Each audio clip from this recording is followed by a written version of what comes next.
thanks very much. I can't say enough how happy I am to have a chance to join you and to follow someone like Marilyn Shannon's a tad intimidating. She said all the brainiac stuff. My stuff is going to be easy. So I can't imagine I'm going to say anything that you have to write down. I'll break with maybe the rules and say, if you want to ask me a question, just interrupt me. I have a lot of stuff that I can cover, but I don't have to cover anything. So if there's stuff that you want to ask me, ask me. I will sort of reserve the right to say, I know I'm going to get to that in a minute and put you off a little bit, but I want to answer your questions, and I want you to leave here feeling like maybe you learned one or two things. Along those lines, my goal is not to make you an expert in the Creighton fertility model, NaProTechnology, not by any means. But my goal is, I think, relatively simple but important, and that is I'd like to convince you that there's a faithful, ethical, effective method that's available to women and their families when their fertility is in question. Said differently, a woman and her spouse should never have to choose between their faith and their fertility. And I'm sure everyone in the room, either personally or anecdotally, knows times where that happens. I see it every day in my practice. And usually that talk ends up with tears on the woman's face because maybe they spent the last 3 to 5 years abandoning the teachings of their faith because they thought they had no choice. Well, I'm here to tell you they do have a choice, and there's a better way. And so I hope I convince you of that by the time we finish our time together. So I'm going to give you, in order to do that, I need to give you some background, and I apologize, I hope this projects okay.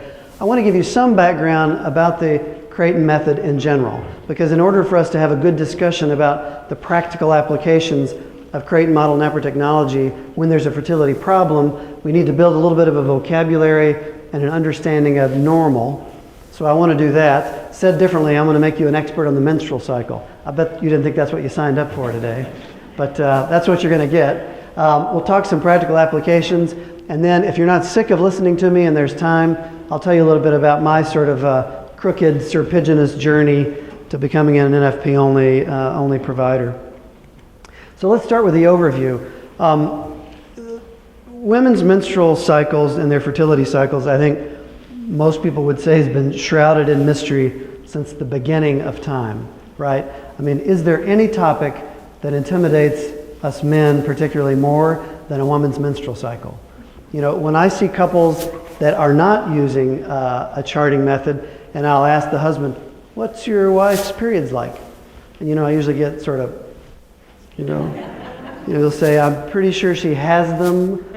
You know, occasionally I'll see feminine products in the trash can. I have no idea.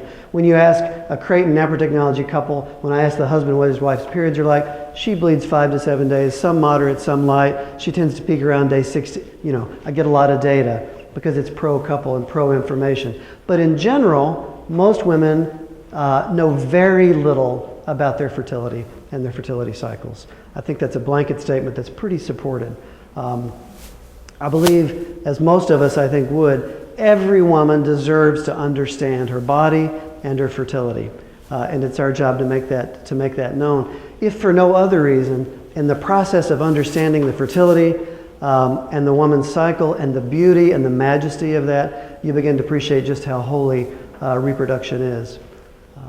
So we're going to talk about the method. It's an observational method, Creighton is. It's a prospective method. I want to know what's going to happen, not what has happened. I talk about that sort of like driving down the interstate looking in the rearview mirror. It can be done, but you're finding out what just happened. I want to know, particularly in a disease state, what's about to happen, or what should be about to happen and isn't. So this is a prospective method. It uses a standardized vocabulary that's been worked out over the last 3 decades that's the same in Europe as it is here, as it is in South America. And it's based on a pretty simple concept, that the fertility window exists, that it can be recognized, and that couples can use the data they gain as they wish, right? By that I mean they can use that information to achieve pregnancy or to avoid pregnancy as they wish. So it's actual fertility management. It's not birth control, it's fertility management. And as a nice bonus, this doesn't project well, it just so happens that it's completely consistent with the teachings of the Holy Church. That's an important little asterisk to add on, right? So as we move on a bit, as I said, the method is natural, it's effective, it's actual fertility management, as I said. It is not contraceptive, it's moral, it's effective, and it's actually pro-relationship. Now, I'm speaking to a select group. This is where I would usually digress a bit, but I don't think anybody would suggest artificial contraception is pro-couple. That's a hard argument to make, right? If I'm talking to someone that doesn't agree with that argument, we usually digress and start talking about sterile sex. And I ask them about that, and I find a way to say, that's sort of like, and I hope I don't offend anyone, that's sort of like homosexual sex, isn't it? So that's sort of like what you're doing when you contracept. Not always popular when I bring that up, but it usually helps people understand we're talking about something that's pro-couple, it's not contraceptive. So there's an unexpected bonus of the Creighton model, NaProTechnology. It just so happens that it's phenomenal at dealing with the abnormal. Women with irregular cycles, with anovulation and polycystic ovarian syndrome, with dysfunctional periods, with severe PMS, with the litany of things, including preterm birth and recurrent pregnancy loss, and managing those otherwise very difficult to manage problems. And so not uncommonly in the doctor's lounge, a physician will get the nerve and they'll say to me, so I hear you don't prescribe artificial contraception. That's right. So you just tell young women that are having irregular periods, too bad, go away? And I say, yeah, that's exactly what I tell them. I'm sorry. There's nothing that can be done. Obviously not. It's a phenomenal method that we'll talk about more in detail of treating most, if not all, of the common problems related to the menstrual and fertility cycle. Again, daily observations, just a quick overview of the method. Daily observations of cervical mucus and an external evaluation of that. Labeling of a day as either a fertile day or an infertile day based on those observations and understanding what they are. And a key component, this doesn't project, I'm sorry, cervical mucus changes precede ovulation. It's prospective. And we'll talk more about that in terms of hormones and grafts and things in just a minute. Does anybody want to stop me yet? I can already tell I'm losing my voice. This is not good. So I want to show a menstrual cycle. So this is what a Creighton chart looks like. With stickers that are either red, white, or green. Red is obviously a menstruation.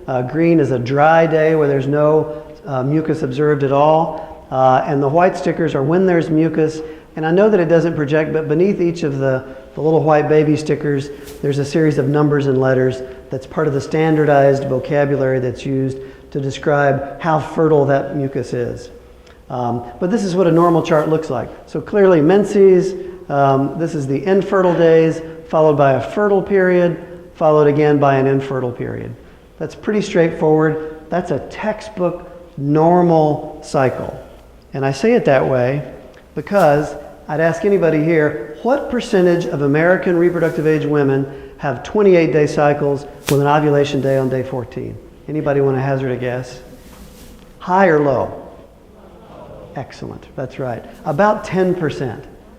If you select out perimenopausal women, if you select out adolescent young women where their periods tend to be naturally irregular, and look at that subset of women who are not taking oral contraceptives, about 10% of women have textbook 28-day cycles, right? Yet every woman thinks she's supposed to or thinks she does. One of the things that amazed me when I'd made the transition from a regular OBGYN to the right kind of OBGYN was all of the women that I'd seen before that told me they had regular cycles. When they started charting, their cycles weren't regular at all. But they said, I have them monthly, about once a calendar month. But when you actually start digging into that data, it's not very regular at all in 90% of healthy women. So there's a huge problem with expectations sometimes. So this is the same chart with what I've done now is just superimposed every other day blood test of estrogen. So let's talk a little bit about what happens hormonally in the menstrual cycle, in a normal cycle. So the black bars are estrogen, the red bars are progesterone. So in the beginning of the cycle, as the period's coming to an end, The follicle begins to grow. The follicle makes estrogen. And as the follicle increases in size, exponentially, so too increases the estrogen level. At a point, the estrogen level peaks about the time the follicle ruptures and the egg pops out. It makes a corpus luteum. I'll show a picture in a minute. And then progesterone goes up. And then progesterone stays elevated by that corpus luteum for roughly 14 days, theoretically 14 and 14, 28. For roughly 14 days, that little corpus luteum makes progesterone. Progesterone is where the money is in the menstrual cycle, right? The corpus luteum, for all intent and purposes, is the only thing in the body that makes progesterone. And it makes progesterone for a fixed period of time, about 14 days. And it's waiting on a message that says, I'm pregnant. So sperm and egg meet in the end of the fallopian tube. Immediately they start making HCG, human chorionic gonadotropin. Other than turning a pregnancy test positive for us, the role of HCG is to tell the corpus luteum in the ovary, we're pregnant, don't stop making progesterone. Because progesterone stabilizes the lining of the uterus called the endometrium. Estrogen makes it grow and get thicker. Progesterone stabilizes it and supports it. So if that signal of HCG doesn't come to the ovary, at the end of about 14 days, the corpus luteum dies, progesterone production goes to nothing, it drops, and it's that sudden drop that signals the lining of the uterus, we're not pregnant, have a period, start again on the next cycle. So if you think about it, from the moment of conception, the fetus is in charge of its own environment. That's kind of cool, I think. It's not a hunk of tissue floating down the tube. It's a baby that's in charge of its own environment. So the HCG stimulates the corpus luteum to make progesterone. We often give women HCG injections to stimulate their own corpus luteum to make more progesterone, just like the baby does. But in the absence of that, the progesterone drops and a period starts. This is just a different way to tell the same story with pictures. So in the beginning of the cycle, this is showing menstrual bleeding. Then the lining of the uterus goes down really low. The follicle starts growing. A follicle is nothing but a cyst with an egg in it, right? Another way to say ovulation is to say ruptured ovarian cyst. It just doesn't sound quite as genteel, but that's what ovulation is. A follicle is a cyst that has an egg inside. And the follicle grows under the influence of follicle-stimulating hormone. And as it grows, the estrogen production goes up. The lining of the uterus gets thicker. The follicle gets bigger. Then all of a sudden, the follicle explodes and the egg pops out. And what used to be the follicle then becomes the corpus luteum. That's Latin for yellow body. It actually looks yellow on an ovary. And that corpus luteum, as I said, makes progesterone for about 14 days. And that stabilizes the lining of the uterus here. It keeps it the same thickness. It's just sitting there waiting on that signal. So here I've just superimposed the two, but you can see what's happening. As the follicle's growing, the estrogen level is going up. At the time the estrogen level surges, the follicle explodes, the egg pops out, and then here comes progesterone from the yellow body. And that is the normal menstrual cycle. Now the fact that we know that, we can use all of that information when there's a problem. If a woman doesn't appear to be ovulating, if the lining of the uterus doesn't appear to be appropriately thickened or appropriately supported, we can use all of that to diagnose a problem and then to treat it and reverse that. Questions at all? Anybody? Please. What if you don't have a period? Great, we're going to get to that. That's an excellent point. So if you don't have a period, why? What's going on? Your chart doesn't look like this. There's a couple of ways it can look, and I have an example in a second. Anything else about menstrual period hormones? Now see, you're a menstrual hormone experts. If you captured this, you'd know more than 99% of physicians in practice, I would say. So you're doing well. So this is a real chart from a real woman. And this is, again, menses, dry period, fertile period, peak day or ovulation followed by an infertile period. Now at first glance you might think, well, she's got irregular periods, right? They vary from 22, 24 to 33 days. She must be all over the board. There must be something wrong with her, right? All of my colleagues in practice would put her on the pill to regulate her periods because they're bouncing around.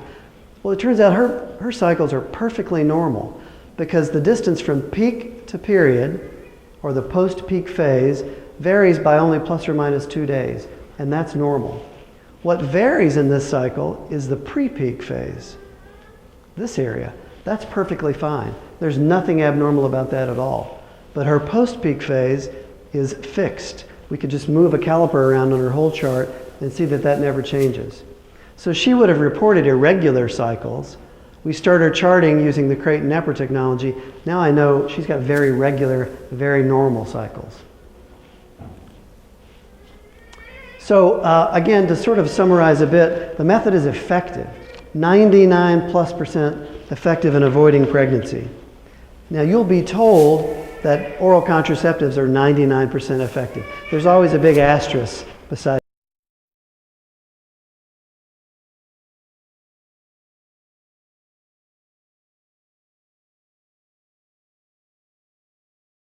that. You know, it probably says at the bottom of the page, except when they're not, right? In my years in practice, I have delivered a lot of pill babies. Not because they took medicine on the pill, not because they skipped days, because it doesn't work that effectively. Now that's a secret that you're not going to hear on CNN, but it happens. Trust me, it happens. I could introduce you to the young women who've had pill babies. 99% effective in avoiding, 98% effective in achieving within 6 cycles. If a couple is charting and they can recognize the normal biological markers on their chart, like I showed, they're going to conceive within 3 cycles, likely. Within 6 cycles, 98%. If they don't, by definition, there's a problem. It's as effective or more effective in some cases than in vitro fertilization and so-called assistive reproductive technologies. I'm going to show you some data on that in just a minute. And it's a problem-based approach. Now, I would argue that's a key point. I'll editorialize. This is opinion. The trouble with mainstream gynecology is when it looks at infertility, it doesn't look at it as a problem-based approach. Or if it does, those physicians look at the wrong problem and they ask the wrong question, right? They want to treat the symptom. So if a couple goes to a reproductive endocrinologist that does IVF and does intrauterine insemination, they'll say we can't get pregnant. The reproductive endocrinologist will say, and that is the problem, you're not pregnant, I can make you pregnant. And they can make you pregnant. In the Creighton world, we would argue the problem is not that you can't get pregnant, that's a symptom, like pain, like chest pain, like a heart murmur. That's a symptom of the problem. But there's another problem. We need to find out what that problem is. I'm not going to just treat the symptom, I need to find out what your problem is. Now, outside of gynecology, I don't think there's another discipline in medicine that would endorse treating the symptom without understanding what the problem is. I mean, imagine, you go to an orthopedic surgeon, my knee hurts. He says, it's not a problem, take this pill, it'll make the pain go away. And you say, terrific, thank you. No, you'd say, what's wrong with my knee? Do I need an MRI? Do I need a CT scan? Do I need physical therapy? What's wrong with my knee? Why is it hurting? Outside of gynecology, that's never done. That'd be irresponsible and short-sighted. In gynecology, it's done every day. You can't get pregnant, that's the problem, we'll make you pregnant. To further editorialize a bit, fertility is a state of health, right? By definition, a woman is supposed to be fertile. That's a state of health. If you're infertile, not conceiving, that's a state of unhealth or dis-ease. If a woman can't conceive, something is wrong. Maybe the woman has polycystic ovarian syndrome. Maybe she's got undiagnosed diabetes. Maybe she's got thyroid dysfunction. But there's something wrong if she can't conceive. Sadly, at least we in the sense of our public policy makers, think that fertility is something that needs to be treated as a disease. Contraception is part of reproductive health, right? We have to prevent fertility. Yet very few insurance companies cover treatment for the actual disease, which is infertility. I won't editorialize too much more, but I think you can see that's a problem. That doesn't make sense. It's fundamentally flawed logic. So I said I would show you some effectiveness data. This table looks at sort of a summary of published effectiveness data on various methods. So this is NaProTechnology, Creighton Fertility Model versus assisted reproductive technology, traditional gynecology with in vitro fertilization, right? If we look at the success rates of achieving pregnancy in women with endometriosis, on my side of the equation, we're 56 to 76% successful versus 21% with IVF and assisted reproductive technologies. I'm not making that up. That's from published data. If we look at polycystic ovarian syndrome and achieving pregnancy, 60 to 80% successful we are versus 25 at best on the reproductive side. Continuing premenstrual syndrome, in 95% of cases, we can completely eliminate severe PMS versus 43 published for traditional methods, typically using antidepressants. That's a vast difference. Postpartum depression, 92 to almost 100% successful. Best case scenario, slow improvement over 6 to 12 months using antidepressants. Again, prematurity rate down to 8.3%. I'm going to talk a lot more about that versus 17, 18% prematurity rate and the traditional approach to pregnancy problems. And then finally, recurrent pregnancy loss, an area that I spend a lot of time working in. I'm going to move this so it doesn't pick me up. There we go. 79% reduction in recurrent pregnancy loss versus unpublished data that's just poor. So there is a scientific basis for the NaProTechnology Creighton approach. It's ethical, it's effective, it works. Any comments, questions? Yes, please.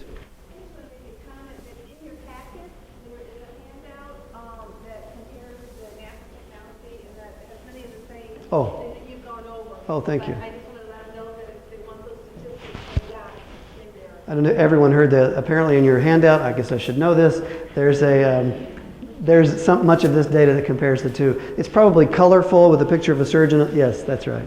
Yeah, that's it. Good. So now I want to move and sort of transition. So that gives you a sense of how the method works. Right, what we do. Now I want to look at what I would call some practical applications when there are problems, when the couple is not achieving pregnancy or when there are pregnancy-related problems.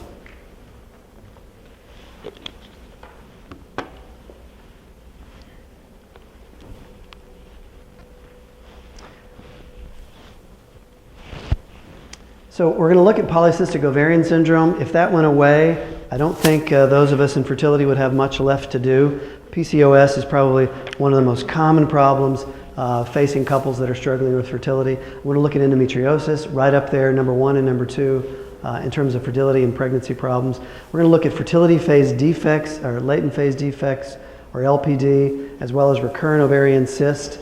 And then some stress-related effects. I'll show some examples in the menstrual cycle. And then I'd like to spend a fair amount of time on progesterone and pregnancy-related complications if we don't run out of time. So the first thing about PCOS, this comes from a popular women's magazine. It's common.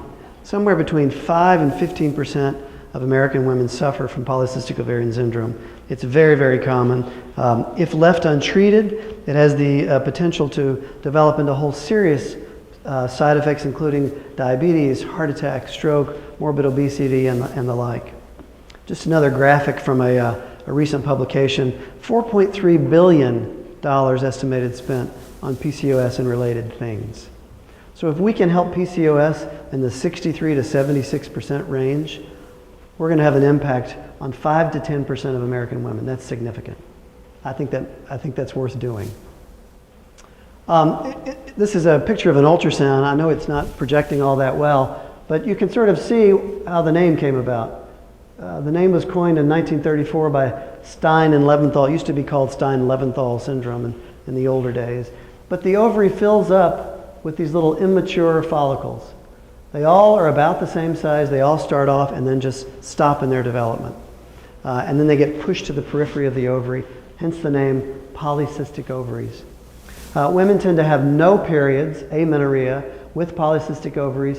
And then in 1990, we sort of standardized the definition to some signs of androgen access, male hormone access, it's like testosterone, irregular periods, and then the polycystic appearing ovaries to make the diagnosis. Now, an important topic is a lot of women with PCOS look like this woman, but a lot of women look like this woman. So the disease exists along a continuum.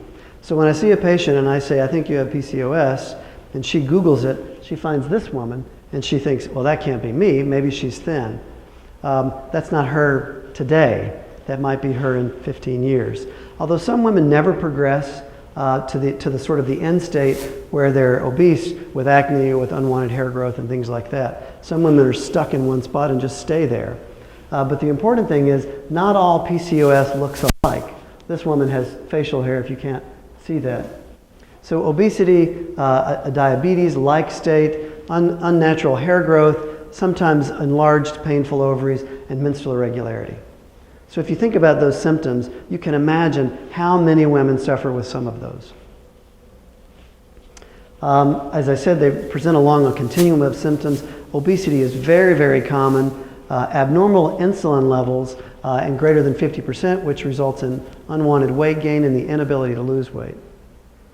So what happens in PCOS? If we think back to this slide, the normal slide, simply what happens in PCOS is not this. So your question was, what happens when you don't have a period? Well, if you don't make the follicle, if you don't ovulate, you still make the follicle. Remember that picture of the ovary is full of follicles. PCOS patients still make a follicle, which means they make estrogen. But if you don't ovulate, you don't make a corpus luteum. If you don't make a corpus luteum, you don't make progesterone. If you don't make progesterone, you don't get that nice signal where it drops that says time to have a period. So PCOS patients, as I'll show you in a second, sometimes may have 2 periods a year. Eventually, the lining of the uterus will get so thick, you'll have a withdrawal bleed anyway. It's usually dysfunctional, very heavy, with severe cramps. But if you don't ovulate, you don't have a period. And PCOS patients don't ovulate, or they ovulate very infrequently. Again, normal versus abnormal, this is what the hormones do. The progesterone comes after ovulation. So let's look at a PCOS patient. She's going to have irregular bleeding, unpredictable cycle length, anovulation, they don't ovulate, or if they do ovulate, it's very rare, unopposed estrogen stimulation. So they make the follicle, which makes the estrogen, but that estrogen never gets opposed by progesterone. So the lining grows and grows and grows. 2 years ago, I did a hysterectomy on a 32-year-old woman with PCOS. She'd never been pregnant, she'd never been sexually active. She had endometrial cancer from PCOS. Not at all uncommon, very sad. So unopposed estrogen stimulation, and then enlarged painful ovaries. So this is a pretty common PCOS pattern. I mean, all you have to do is look at the colors. There's too much red. She bleeds all of the time. So she doesn't make progesterone, which means she doesn't get that nice, tidy signal to the endometrium that says, we're not pregnant, have a period. So her response is, she just bleeds all of the time, which is not popular. This is another PCOS patient. She does the opposite. She never bleeds. She goes on and on and on and has 45, 50, 60-day cycles and never has a period, maybe 1 or 2 periods a year. Now that might sound inviting when I'm talking maybe to high school age women. They think that'd be cool. I don't want to have a period. Well, that's not a state of health. That's a state of unhealth. And there's a pathology that's existing that's causing her not to have periods. I mean, again, simply stated, if your body's not doing what it's naturally designed to do, there's something wrong. So what's our approach in the Creighton world to assessing and addressing a woman that appears to have polycystic ovarian syndrome? We have to work it up. We've got to diagnose it and make certain that she doesn't have something else that just looks like polycystic ovarian syndrome. So we look for other endocrine system problems, hypothyroidism, problems with the pituitary gland, problems with the adrenal gland, a whole host of things that can be wrong that look like and mimic polycystic ovarian syndrome. I get them charting because I want to see what their menstrual cycle's really doing. I want to see what their estrogen levels are. I want to see what their mucus pattern looks like. I want to see if they're peaking or not peaking. Is the distance from peak to period fixed or variable? So I need those reams of data that come off my Creighton chart. So often when I see couples that that are not doing anything maybe, or maybe they're using a different form of natural family planning. Often I've got to convince them I really need you temporarily to chart this way so I can use the language. I mean, if you speak French and I speak German, I need you to speak German temporarily while we work through this problem. And I find that that's readily accepted and not a challenge for couples at all. I want to look at their ultrasound of their ovaries to see if they're polycystic, and then cooperative hormone replacement to regulate their menses. Very common scenario. Some of you may have experienced it or heard about it. A 13, 14-year-old girl goes to a gynecologist. She has crazy periods. She bleeds all the time, like one of the charts that I showed. She's got severe cramping. She's missing school. She's missing sporting events. What do you think happens to her at 99+% of OBGYN offices? She gets put on the pill to regulate her period, right? Well, she doesn't need the pill. I'll explain that in just a second. But she may need menstrual regulation, and we can do that with cooperative hormone replacement therapy. Then we're going to talk about laparoscopy, a surgery that I'll show you a video of in just a moment, to look at the presence of endometriosis and potentially do a surgery on the ovary for the PCOS. About half of women who have polycystic ovarian syndrome also have endometriosis, sadly. We're going to talk about ovulation induction if they're trying to achieve pregnancy, and then we're going to talk about insulin sensitization if their insulin level is elevated and they're struggling with weight management. So this is going to be my standard approach to every PCOS patient. Any questions or comments? Please. I'm just curious, my sister has PCOS and she was able to ovulate and achieve pregnancy, and then she got pregnant a second time naturally without doing anything, and now she appears to have regular periods. Can achieving that first pregnancy sometimes just randomly improve things? Yeah, great question. And that comes up not just with polycystic ovarian, but with a lot of other problems too. So to summarize, her sister couldn't get pregnant, had PCOS, finally got pregnant, and now is having no trouble getting pregnant. I can't explain that, but we sure see that a lot. You know, the disease, polycystic ovarian syndrome, goes along a continuum from not so bad to really bad, but some people seem to go in the opposite continuum. Now, when we do an ovarian wedge resection, a surgery on the ovary, it's curative for polycystic ovarian syndrome. It essentially goes away. But I don't think we can explain that scenario. It's a good question. Anything else about this workup? So if we think about a laboratory assessment, I want to look at their thyroid. Oh yes, go ahead. Well, I don't know, maybe you'll get to this, but like, what would be an argument that you give as a woman for who has PCOS, like, to not just go to any OB, but to go to a NaPro Technology? Great question. Why should a young woman with PCOS having problems not just go to her regular gynecologist? I've got a graph I'll show you in 1 second, but if I forget, stop me. So I'm going to look at her thyroid function because, as I mentioned, hypothyroidism can affect and look just like polycystic ovarian syndrome. Imagine when we see somebody that's had 4 or 5 years of infertility, that's been referred for in vitro fertilization, but she and her husband don't go because of their faith, and she comes to see me and she's got mildly dysfunctional thyroid disease. We fix that and she gets pregnant. On the one hand, she's thrilled. On the other hand, she's furious, right? No one looked to see if she had thyroid dysfunction, because as soon as you can't get pregnant, in mainstream approaching, you're on a treadmill that leads to one destination, and that's in vitro fertilization. All she needed was a thyroid correction to conceive. I'll show you a picture where all someone needed was a little vitamin B6, and they conceived. So we're going to look at their thyroid. We're going to look at their prolactin level, because prolactin is the hormone that's elevated in breastfeeding. Most of you know that tends to promote infertility. If the prolactin is elevated, we can fix that. We're going to look at her progesterone at a special point in the cycle. I'm going to look at her total and her free testosterone, the two hormones that are involved in ovulation, and then of course her estrogen level. So that's a fair amount of stuff to do before I just dub her with having polycystic ovarian syndrome. I showed you an ultrasound picture earlier, but this is a pretty classic appearing ovary. They're called string of pearls, and it's very simple to see. Patients that are having an ultrasound done, if they can see the screen, they've done their research. They know if they've got it when they see the ultrasound. I talked about cooperative hormone replacement therapy. So, sort of to your point about not seeing a traditional gynecologist and getting put on the pill. So, what's in a birth control pill?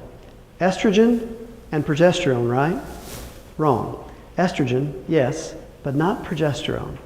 If you look very closely at a pill pack and read the package insert, it's not called progesterone, it's called a progestin, Progestin, or a progestational agent. Then if you look even further into the package insert, written extremely small, there'll be a chemical picture of the chemical structure of the progestin. If you look at that next to the same structure of testosterone, they're almost identical, with just a few molecules moved around. So it's not estrogen and progesterone, it's estrogen and a progestin, which is structurally very similar to testosterone. So we said earlier that a PCOS patient, she makes a follicle, right? She makes hordes of follicles, which means she's got plenty of estrogen. In fact, she often has too much estrogen. So why would I give her estrogen when she's got an estrogen excess? Why would I do that? The second part of the pill is the progestin, or a testosterone-like compound. A fundamental tenet of polycystic ovarian syndrome is elevated testosterone levels. That's why we check their free and total testosterone. So now I have a woman who has elevated estrogen, so I'm going to give her estrogen, and she's got elevated testosterone, so I'm going to give her a testosterone-like compound. How does that make any sense at all? It doesn't make any sense. It doesn't make any sense at all. What she needs is what she's missing, right? Which is progesterone. So if she's not ovulating, she's not making a corpus luteum, she's not making a corpus luteum, she's not making progesterone. All we need to do, if regulating her cycle is our mission, is to give her what she's missing, and that would be what we call bioidentical progesterone. I don't say natural progesterone because, strictly speaking, that would mean I'm drawing it out of a human and then giving it back to someone else. Bioidentical means structurally, chemically, pharmacologically, metabolically, it is identical to the progesterone that she makes. Turns out it comes from Mexican yams. I don't know who figured that out, but Mexican yams is really the source of most commercially available progesterone. But it is bioidentical to human progesterone. So what we do is we just give her progesterone in the post-peak phase because she's not making it herself. That gives her a regular period, that prevents the lining of the uterus from growing too thick. She doesn't have the painful, irregular, crazy periods, and I haven't given her anything that's unhealthy, like the pill. I've just given her what she's missing. I think that makes perfect sense. So to answer the question indirectly, why should a woman not just go to a regular gynecologist? Because she's going to get put on the pill, and that's not what she needs. So I see a lot of high school age young women, and their mother brings them to see me only because her mother thinks that's a safe referral. She thinks, and she's right, but she's coming hoping that I'm not going to say, here, take the pill and go away. So that's why she shouldn't see a non-NFP only OBGYN. Because if you say, I don't want to be on the pill, then they're going to say, well, sorry, got nothing for you. Yes?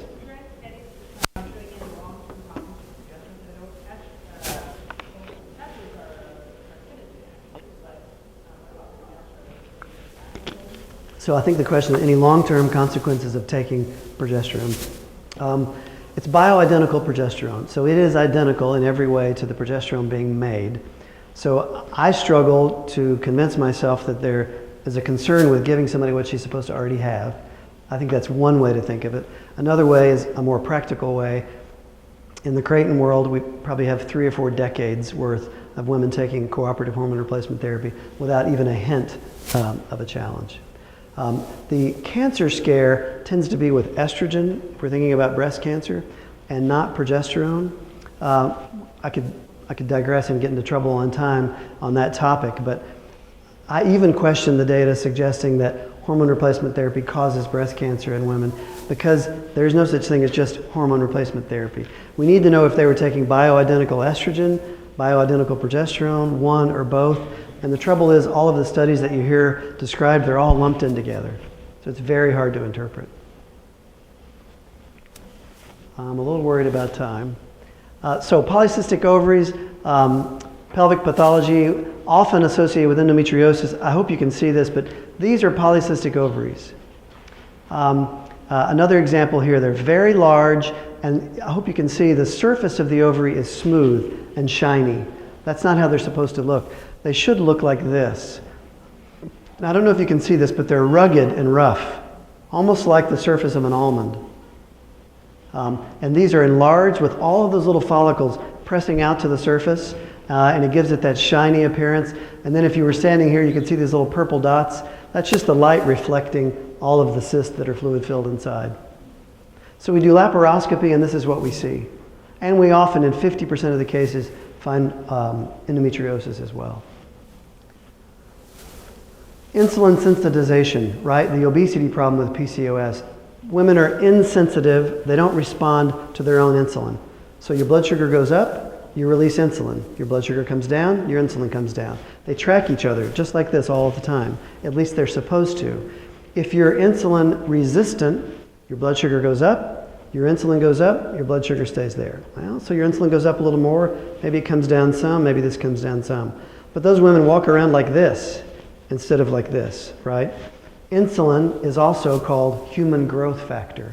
It's impossible to lose weight if you're walking around with an elevated insulin level. It's not going to happen. That's why women at first will say with PCOS, it's harder to lose weight. I used to lose weight easily, now it's harder. And then they go through the continuum, now I've got to kill myself to lose weight. A few years later, now I kill myself and I'm gaining weight just breathing air. That's the classic progression of insulin insensitization. We use a drug very often called glucophage or metformin. It comes in a lot of varieties. This is way overused in gynecology. Women only need to take glucophage if they have insulin insensitivity or if they're insulin resistant. Now, I could give this to everyone here, and a lot of us would lose weight just by taking glucophage because it's a nasty medicine. If you take glucophage and you go to Olive Garden and have the pasta special, you're going to spend the evening in the restroom. It's horrible. So it's like antabuse and alcohol. So if you're taking glucophage, you're probably going to carb restrict to avoid the pain and suffering. Well, you might lose weight. You're not losing weight because of the glucophage. You're losing weight because you were afraid to eat the carbs, right? So a lot of women that are overweight, they think they have PCOS, they demand to be put on glucophage because they think it'll help. They don't need to be on it unless they have an elevated insulin level. The same is true in fertility. If they're trying to become pregnant, they think, well, I heard about women taking glucophage and they got pregnant. You only need that if you have an elevated insulin. And it does cause some pretty significant side effects. So I don't know if this may not project enough to do. I've got a little video that I was going to show you of an ovarian wedge resection. I don't know if it will. I'm just going to show you a minute of it. What level do you call elevated insulin? Yeah, it has to be checked in the fasting state, elevated beyond the normal parameters for that lab. And it'll be published off to the right side. And in some labs, will have a different norm. So it should be elevated beyond the normal fasting level. So I think I'm going to skip the wedge resection video because it doesn't project and we're a little short on time.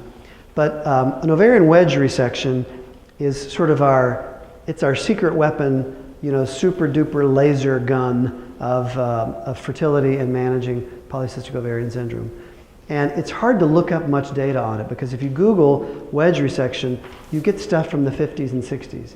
But even in the 30s, Stein and Leventhal hypothesized and proved if they cut out a wedge from the ovary, sewed it back together, women's blood pressure went down. They started losing weight and their periods got regular. So that was done, but it wasn't a very popular procedure because you had to do a sort of a stem to stern midline incision, put your hands inside and do the wedge resection. So that wasn't very popular.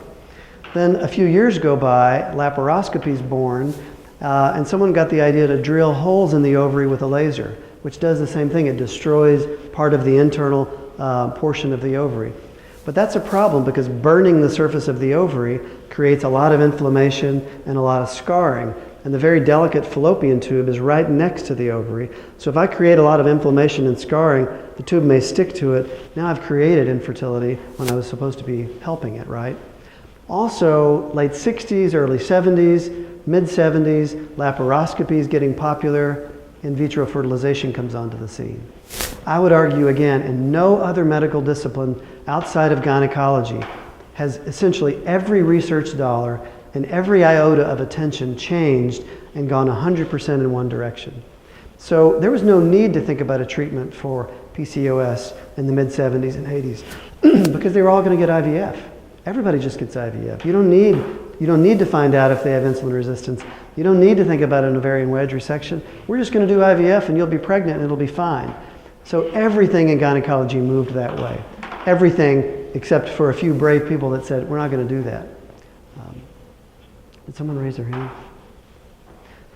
So the ovarian wedge resection now can be done because we have the Da Vinci robot. You've probably heard about robotic surgery.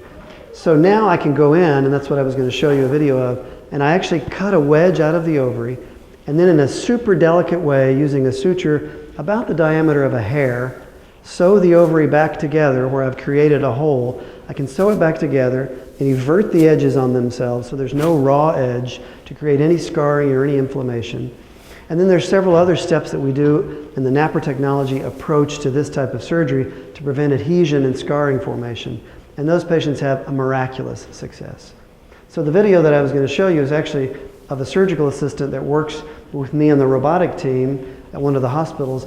I think she'd had 6 or 7 years of infertility. She was Catholic. She'd been referred for in vitro fertilization. She toyed with the idea, decided she couldn't do that, and then we met. We looked at her ovaries. They looked just like the picture, so we did an ovarian wedge resection on her. And guess what? She had raging endometriosis as well. So she had, I'm sorry to say, wasted 6 or 7 years with multiple losses and multiple attempts, achieved nothing, when all along she had operatable surgical disease that could restore her fertility. We did a big resection of her endometriosis with a Da Vinci robot, then did an ovarian wedge resection, as I just described. She conceived, I think it was that cycle or the next cycle, she conceived and delivered a healthy baby girl. And we see that every day. And the story gets more sad and more sad. 10 years of wasted time. Often, couples will get to the IVF clinic. Maybe they'll have a spiritual epiphany while they're sitting there and realize, I can't do this, so they just give up. Or maybe they pursue adoption, which is another whole topic in itself, right? But they give up because they think, if I've got to choose between my faith and my fertility, okay, I'm going to reluctantly go with my faith, right? Which is noble, but an unnecessary false choice. Question? How long did you say? How long does the surgery typically take? With the Da Vinci robot, it's an outpatient surgery. They go home that day, maybe a few hours later. Typically are out of work about a week, maybe 2 at the most. 4 Band-Aid marks in their stomach. Yes? Sorry to go back, but to the weight loss thought, if you're saying they shouldn't be taking the metformin because they don't really have insulin, high insulin, do you have advice for someone to lose weight or like for a PCOS woman to lose weight? Great question. So if a PCOS patient doesn't have insulin insensitivity, but she's overweight, what do? Just say we're sorry? No. Now, I'm fortunate in my office, I have my own nutritionist that works with me. And so I have all the PCOS patients see her. And so a lot of PCOS and endometriosis patients will respond to some pretty dramatic dietary changes. Sometimes that involves gluten restriction, sometimes that involves dairy restriction, and some other things. But there is help available. But they don't need the glucophage unless they have an elevated fasting insulin. Good question. Yes? Can a woman who had a hysterectomy, but the ovaries were left, can she have PCOS? And how do you go about Can a woman who had a hysterectomy but still has her ovaries, can she have PCOS? Yes, absolutely. And the treatments would be identical. Now, the concerns are not identical. So she might, she's not going to have bleeding problems, right? She's not trying to conceive, but maybe she's got weight gain, maybe she's got abdominal and pelvic pain, maybe she has painful intercourse, something like that. She'd be a great candidate for a wedge resection. I've certainly done wedge resections on couples with no desire to achieve pregnancy. In fact, they want to avoid. I've done a few wedge resections on patients so they could read their Creighton chart so they could avoid. So they felt so strongly about following their faith to avoid pregnancy, but they couldn't read their chart because it was a mess because of the PCOS. So we did a wedge resection to give them a normal chart so they could avoid pregnancy. Good question. Others? Yes? Does insurance usually cover the ovarian wedge? Yeah, great question. Does insurance cover the ovarian wedge resection? So we could do a seminar on the wackiness of health insurance, right?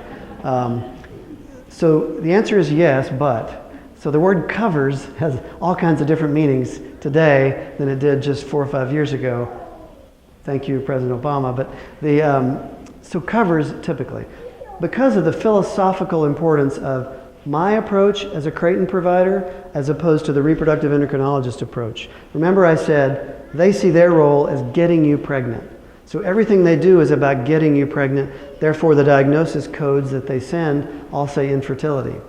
I never try to treat someone's infertility. I'm trying to treat their disease.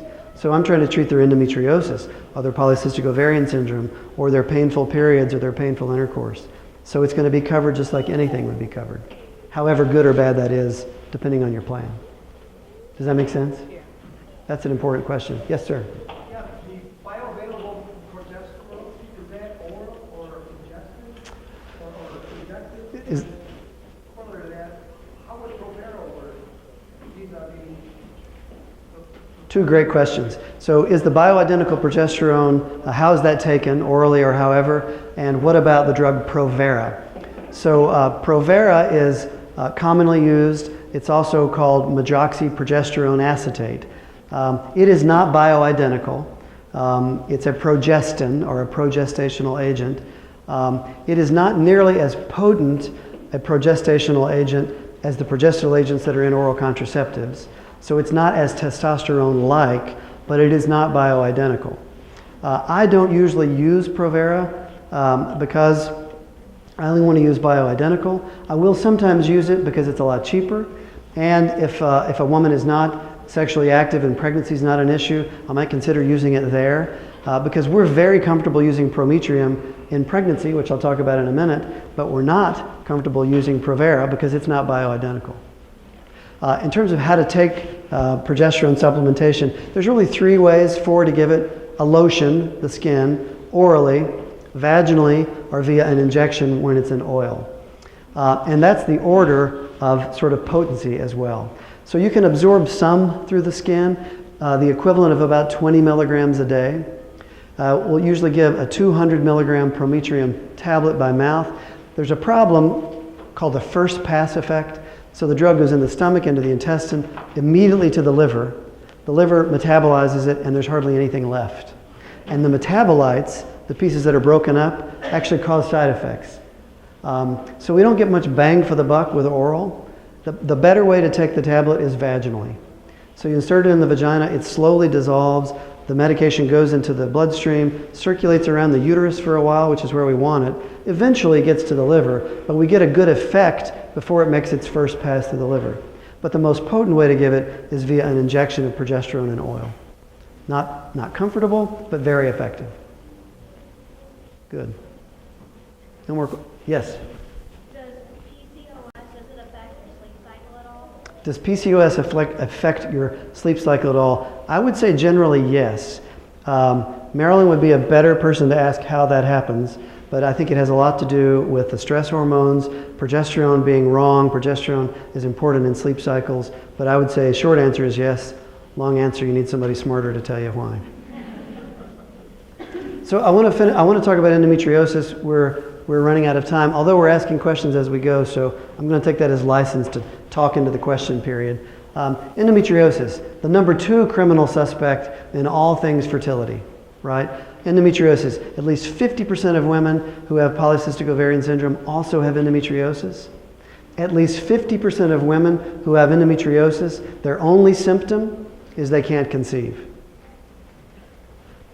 So I tell a woman, I think we need to consider endometriosis. I don't have any pain. There's a 50% chance you have it and you don't have pain, right? So that makes diagnosis a challenge. It is a bizarre disease. There's no male equivalent. There's no mammalian animal equivalent. It only exists in human females. The lining of the uterus is called the endometrium, and endometriosis is when that endometrium somehow spreads outside of the uterus and attaches in places like a cancer would, and it still behaves like it's inside the uterus, just like a cancer does. So as the estrogen stimulates the lining of the uterus to grow, that endometrium, wherever it is in the body, it grows. When the progesterone says bleed, that endometrium bleeds. Well, it is not normal to have bleeding inside the pelvis. Blood is incredibly inflammatory, and so things stick to things. It's like putting super glue in the pelvis. The intestines stick to it. The fallopian tubes stick to it. It can be on the liver. It can be in the lungs. When we lived in Georgia, we had a patient who had a seizure. Every time she had a period, she had endometriosis in the brain. It's a bizarre disease, very bizarre. It's common. It's commonly overlooked, sadly. It's a parasitic endometrium that gets outside the uterus. We don't know how it gets there. It has devastating effects on fertility. It causes infertility in two ways. One simple, one not. The simple way is it blocks the tubes. That's like having your tubes tied. The sperm can't get through to get to the end where the egg is.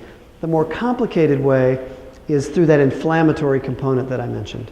When it's in the pelvis is full of fluid, peritoneal fluid, and the endometriosis is very inflammatory. And the prevailing sort of wisdom is it creates this huge inflammatory reaction in that fluid that is toxic to sperm and egg. Because I can see a patient who's had infertility for 10 years. We do laparoscopy. She's got a little pencil head size endometriosis. I cut that out. She gets pregnant the next cycle. Doesn't make sense. It's very inflammatory, and we believe that's how that works. At the same time, I can see a woman that maybe you do a laparoscopy for something else, and she has 7 kids, and she has endometriosis all through her pelvis. Never slowed her down. That doesn't make sense. But it's a goofy, mysterious disease. The treatments for endometriosis, now, as a Creighton provider, NaProTechnology, I will tell you it's a surgical disease. There is no data that says birth control pills help endometriosis, yet that's the most common treatment of endometriosis is oral contraception because it makes the patient go away happy. She's having painful periods, painful intercourse. If we put her on the pill, her symptoms get better. We could do the same thing with narcotics. Her symptoms would get better. She wouldn't feel them, right? But birth control pills do nothing to treat endometriosis. In fact, it just marches on. So a sad scenario is a young woman, 13, 15, 16, gets put on the pill because of her wacky, painful periods. She gets better. She stays on the pill 10, 15 years. Now she's married, wants to be pregnant. She stops the pill, fully anticipating to be pregnant the next month. Nothing happens. Nothing happens. Nothing happens. Eventually she comes to me. I look, she's got endometriosis that she's had since she was 14. It had just been covered up. Our approach to endometriosis is to treat it like a cancer. We cut it out, right? I wouldn't say to you, you know, you had ovarian cancer and I went in and I got a lot of it, but I left some of it back because some of it was in an uncomfortable spot for me to get to, but I think you'll be fine. I would never do that. We treat endometriosis just as seriously. I treat it like it was a cancer. No matter where it is, we cut it out. And that's the best way to improve fertility. And it's the best way to postpone its recurrence. Endometriosis always comes back. I wish we could see this. This is a picture of endometriosis at laparoscopy. If you're interested, you can come look at my laptop later. It used to be called a gunpowder lesion, like someone threw a fistful of gunpowder and it sort of splattered against the wall. But if we take a biopsy of this and send it to the pathologist, it looks just like the lining of the uterus. It is the lining of the uterus stuck in her pelvis. Very bizarre. That's another picture of it. You might be able to see that one a little better. What you can't see here is all of these lines. This is scarring. And then this is an adhesion from the intestine that's right here that's stuck. That's a good example of how things just stick to it. So when I'm treating this, I'm going to cut all around here. I'm going to take all of this out with a wide margin. And then I'm going to laparoscopically sew this back together so there's no raw edges to cause scarring for the bowel to stick again or the fallopian tube to stick again. And it causes a lot of pain when it causes symptoms. Again, 50% of the time it doesn't. I had an endometriosis movie, but I'm going to skip that as well. So this is a couple of practical chart-based problems. This woman has what's called an inadequate mucus cycle. She has no mucus, right? Remember, the estrogen goes up and the white babies appear on the white stickers because the cervix makes mucus in response to estrogen. She has an inadequate mucus cycle. Just by looking at her chart, I know that she either has something wrong with her cervix or she's not making enough estrogen. I can give her a mucus enhancer like Mucinex, vitamin B6, amoxicillin, and or I can test her estrogen through here and supplement her to give her better mucus. You have to have mucus for sperm transport to get them inside the uterus. So if she's infertile, she doesn't need IVF, she might need vitamin B6. This woman is anovulatory. So this is to the young woman's question, what if I don't have a period? She's never going to have a period. She doesn't ovulate, she's just a sea of green stickers. And that might go on 5, 6, 7 months. This is what's called a luteal phase defect. She makes a corpus luteum, right, the little yellow thing. It makes progesterone, but it only makes it 5 days. That should be 11 to 17 days. So she has what's called luteal phase defect. If she conceives, virtually guaranteed she's going to have an early miscarriage. Easy to fix. We just give her progesterone in the post-peak phase. Now we have to know when peak is, so I've got to have her chart because I need to be able to hone in like a laser on peak day +3. We start her on progesterone and she takes it for 10 days. So if she conceives, there's enough progesterone to support the lining. A lot of the time when we see women with recurrent pregnancy loss, it's luteal phase defect. And this is probably a phenomenon called a luteinized unruptured follicle, LUF. When I was in residency training, I was taught that LUF was a thing of the past. It didn't exist. We see it every day in my practice. I should call my instructors. That's where she makes a follicle. It gets large. It starts to make progesterone, so it postpones the cycle, but she doesn't ovulate. The follicle never ruptures. It just sits there. I'll show you a picture of that in a minute. This is just a fun example. This is from Dr. Hilder's data at Creighton University. This is a woman who had IVF, IUI, years and years of infertility. She has no mucus cycle. They started her on vitamin B6. One little mucus day popped up and they used it accordingly. That's what the eyes are, intimacy. And she gets this, pregnancy. Can you imagine failing IVF at $30,000 a try and failing IUIs at $5,000 to $10,000 a try, and you take about $10 worth of vitamin B6 and you get pregnant?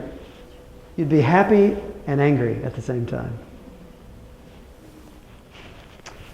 This is an example of male factor infertility. Now that's a whole seminar in itself, but very commonly we find men not with aspermia, they're missing sperm. That's actually incredibly rare, but a sperm issue.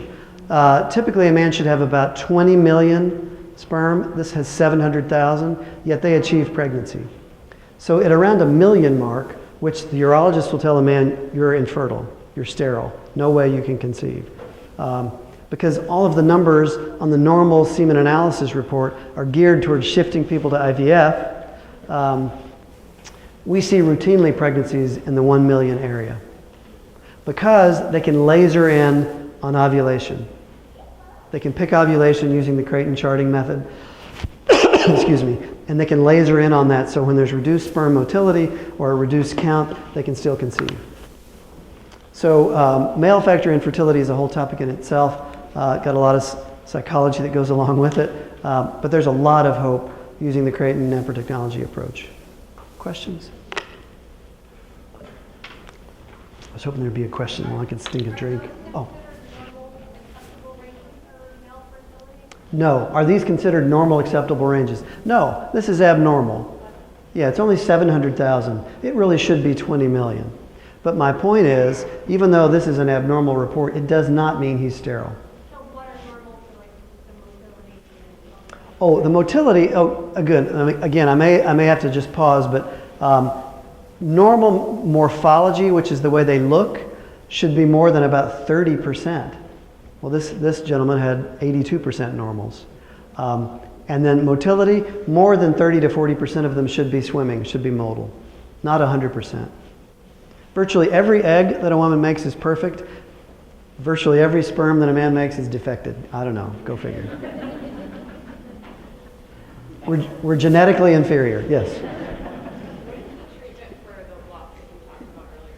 LUF, what's the treatment for the large luteinized unruptured follicle?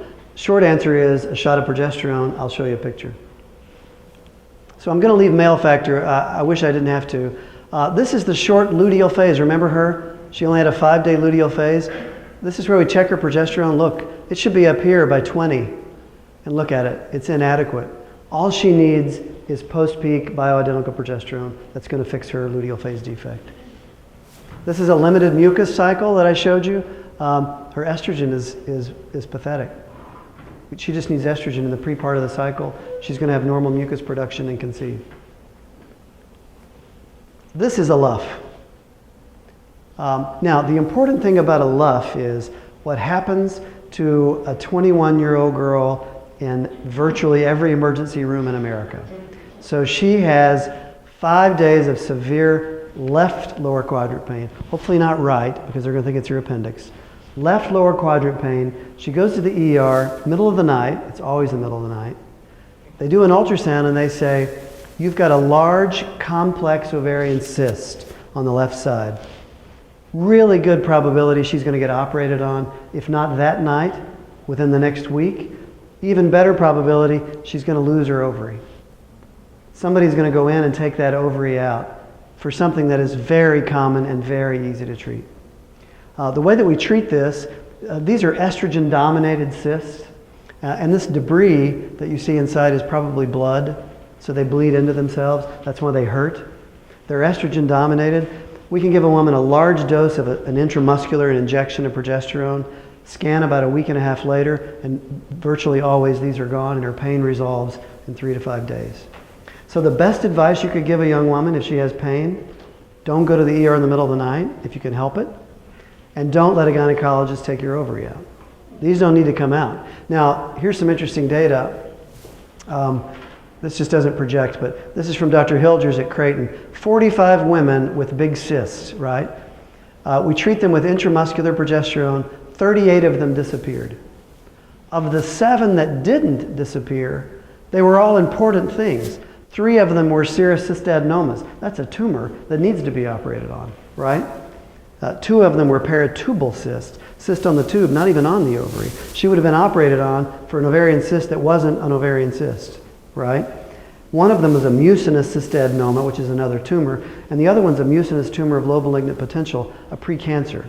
So not only is giving them a shot of progesterone helpful and it relieves their symptoms and it goes away, it's also diagnostic. If it doesn't go away, they need to be operated on. So we do this very commonly in our office. That saves a lot of unnecessary surgeries. Quickly, stress messes you up. Any questions? Yes? You were going to share your journey from I know. contraception to Creighton Model. You want me to shut up and tell that part of the story, don't you? Okay. I will. You may not get to eat lunch, but I will. Stress messes things up. Quickly in pregnancy, because this is important. There's hardly something more pro-life than this. So this comes from Creighton University. It's the normal progesterone curve every 2 weeks in a pregnancy, right? So they've got 3 decades of data in a database. They say, show us every woman that had a stone cold normal pregnancy. No preterm labor, no premature rupture of membranes, no bleeding, no growth restriction, no nothing. Show us what her progesterone was. And that's where we get this line. 1 standard deviation above, 1 standard deviation below. So when we see someone that's at risk in pregnancy for miscarriage, for recurrent loss, anything at all, if she just looks funny to us, we check her progesterone level. And when it comes back, if it's down here, we replace it using the Creighton protocol. This works. Recurrent miscarriage, preterm labor. This is a true story. Someone from my office here can confirm it. I used to do all my surgery at one hospital because I was employed there. So I deliver about 30 babies a month on average. I learned in school that 1 in 10 pregnancies will miscarry, right? So most miscarriages, a lot of them, result in a D&C. That's a surgical procedure in the operating room. After I converted to Creighton, not too long, maybe 6-8 months, I get a call from the manager of the operating room who wants to know what they did to offend me because I must be doing all my D&Cs somewhere else. I'm not doing any D&Cs because we're not having losses. Now, that's not 100%. There are still some losses. There are other causes of losses besides low progesterone. But if you believe life starts at the moment sperm and egg meet, and then you learn that there's something you can do to maybe prevent a loss, then you want to go all out and find their progesterone problems and fix them. And we do, and it works.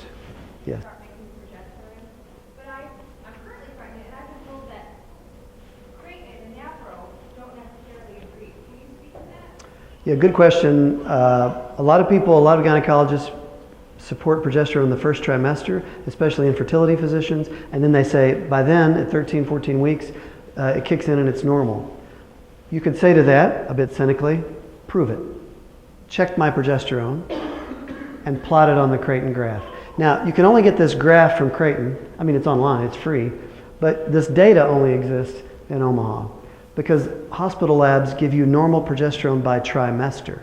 Well, I don't want to know the whole third trimester what it should be. I want to know what it should be at 26 weeks specifically, right? So I would argue if you have progesterone problems in the first trimester, there's a darn good chance you have them in the second and third. I'm going to get to my journey. This is a graph. Yellow means low. This is progesterone levels in women that had abnormal placentas. Look at that. Their progesterone is low in every case. This is women that had threatened premature birth. Their progesterone was low in every case. This is women that had fetal distress in labor, and you look back, their progesterone was low at every point along the pregnancy.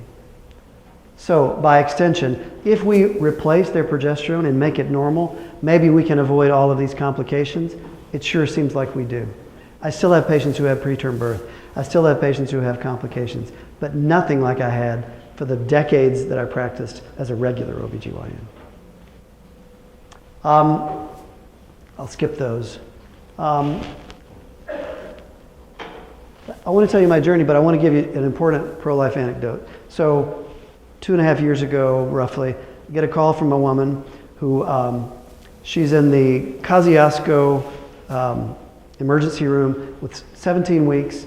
The emergency physician told her that her membranes are ruptured. So they called in her OBGYN, and he said, well, we've really got two choices. We can do the D&C now on your live baby, that is, an abortion, or you can go home until the baby dies and then come in. Well, for whatever reason, she thought those two options weren't optimal. So in the ER at Kosciuszko, she Googles stuff, and somehow she finds me, and somehow she checks herself out of that ER, drives about an hour and a half to Fort Wayne, shows up in our ER.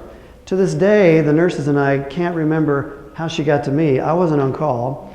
The nurse who brought her from the ER doesn't remember why she brought her and how we met.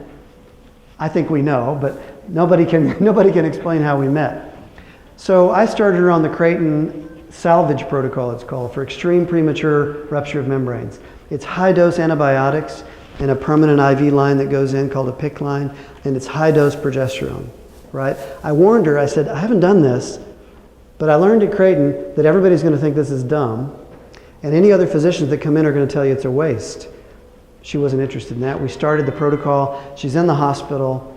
I'm gone one day. A maternal fetal medicine expert comes in and tells her, you're wasting progesterone. The antibiotics aren't going to do anything. It's only a matter of time until you lose your baby. She had the wherewithal to say, get out of my room and don't come back. We sent her home because we were afraid of what would happen to her in the hospital. So she went home at 18 weeks with ruptured membranes. You know what happened after that? Nothing.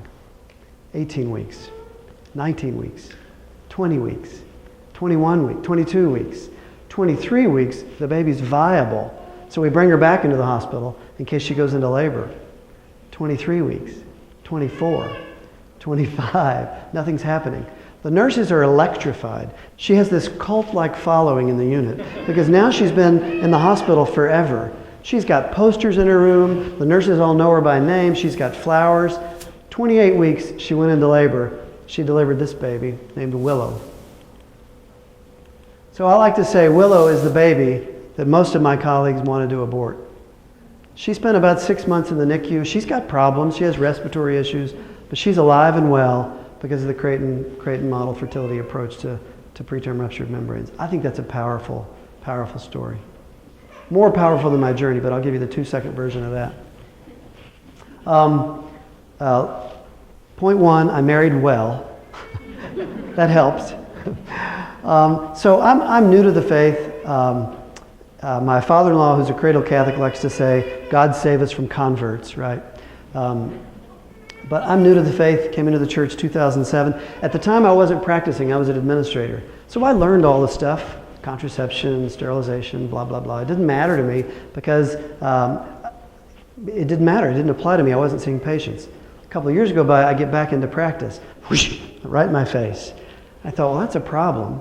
The church says I'm not supposed to do all this stuff, but I'm an OBGYN. You know, you can't be an OBGYN and not do contraception and sterilization. You can't be a police officer and not carry a gun. I am what I am. So, like most physicians, I thought I had an exemption, right? I thought, you know, physicians, we don't think the rules apply to us. So I kept doing what I was doing, but it was bothering me. I don't have time to tell you the whole story. I was doing some mission trips, which were really centered on sterilization of young women. That bothered me, so I quit going on those. But I was still prescribing. I was still doing all the stuff. Well, where most great things happen in the confessional, I said in passing to the priest, I said, yeah, you know, I'm prescribing contraception and I'm tying tubes and I'm putting in IUDs and, you know, it bothers me. But anyway, as I was saying, he puts his hand on my leg. I thought, now I'm new, but I don't think they usually touch you in confession. He puts his hand on my leg and he said, with saucer eyes, you know, he says, you think this is a problem? He says, have you thought about burning in hell? And I said, well, not really, no. So he says, you got to make a change. You got to make a change right now.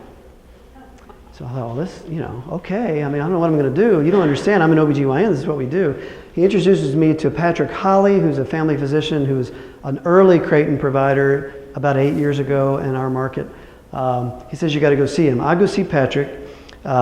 We meet to have a beer. We sit down. We have our beer. We're being very manly. He says, well, I'll tell you all about the Creighton method, but you got to read this. He hands me a large print version of Humana Vitae. And I said, oh, okay, I'll read it. He says, we're going to read it now. Okay, we go through Humana Vitae. It takes all of 30 minutes to read Humana Vitae. I read it and I was convicted, right? You can't read Humana Vitae and not be convicted. It's impossible. So I read that. So he tells me about this Creighton method. I thought, oh, that's perfect. You get a credential. Physicians, we love credentials, right? We like letters behind our name. We like titles. I can do this. I'll go to a course and I'll get a credential and I'll be good. That'll be perfect. Because I thought I can't tell women I don't prescribe birth control, go away. I need to say I don't prescribe birth control, but I do this. So he provided me the this. So that's great. I call Omaha. I get registered for a class. It's about a 1.5-year commitment. I'm all signed up. It's great. I get a call from the lady at Omaha to be a medical consultant. She says, we just have a problem with your application. And I thought, oh, I know. I use blue ink. You're supposed to use black. You know, what did I leave off? I'm not good at doing applications. Physicians were not. She says, I'm reading here, and it says you've had a vasectomy. And I said, oh, yeah, I did. That's when I was a Protestant. I was stupid. I didn't know any better. But, you know, the church says I don't have to change that now. She says, that doesn't work for us. I said, what do you mean it doesn't work for you? Why do you care what kind of surgeries I've had? She said, you can't be a medical consultant if you're not using the method. And I was standing in a conference room, and I remember thinking, oh, my God, this is not good. I had it all worked out. And so I said, well, I can't do it. You know, I'll send my money back. I can't do it. So this young woman, I've actually forgotten her name. She says, well, before you give up, could I just tell you kind of a wacky story, and then you do whatever you want to do. Now, maybe you guys know this story, but I'll tell it anyway. It's not that long. It's about the wedding invitations, right?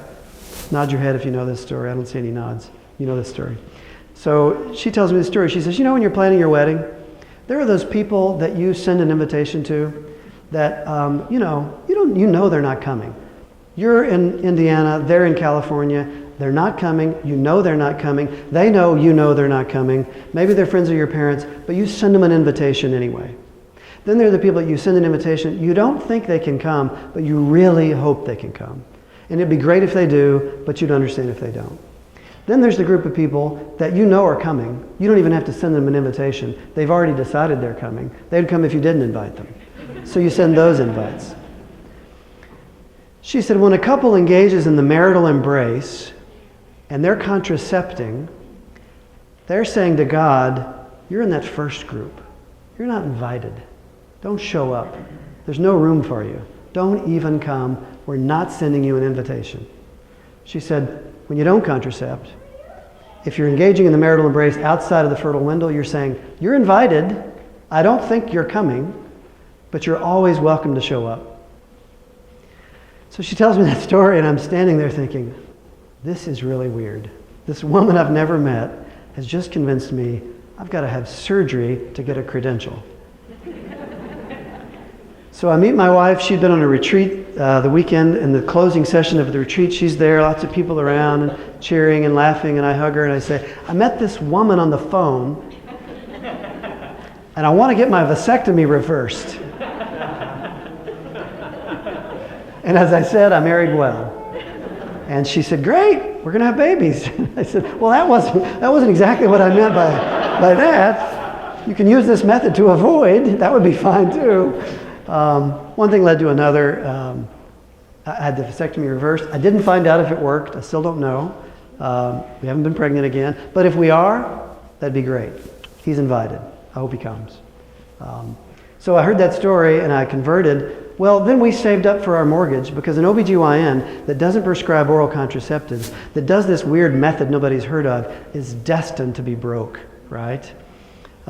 So we're worried about mortgage payments. I'm new back into practice. We think, this is going to be ugly. This is really going to be ugly. But I did it anyway. You're supposed to step out in faith. See what happens. We're stepping. I write the letter to my patients. I'm not prescribing. I'm not sterilizing. I'm not putting IUDs in. But I hope you'll still come. Nobody's going to come. And guess what happened to my practice? It grew. And it didn't just grow a little. It exploded. It grew the first week. It grew the first month. It grew the second month. It grew so much I couldn't control it. It grew so much. Now it changed. I don't see 22-year-old women looking for the pill. I don't want to see them. They don't need to see me. And I don't see a lot of the routine things that OBGYNs might see. But I see a huge number of people that are having fertility problems that are not going to abandon their faith for their fertility. And it's an absolute miraculous transformation of a practice.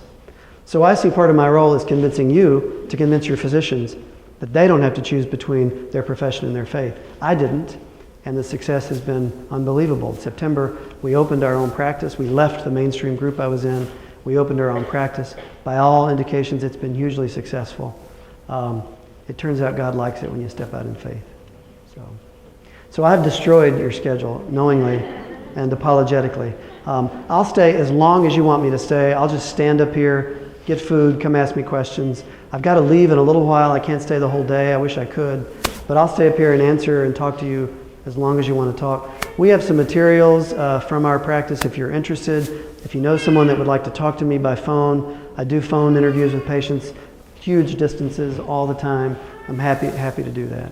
But thank you. Thank you for your interest. Thank you for your dedication. God bless you. Thank you.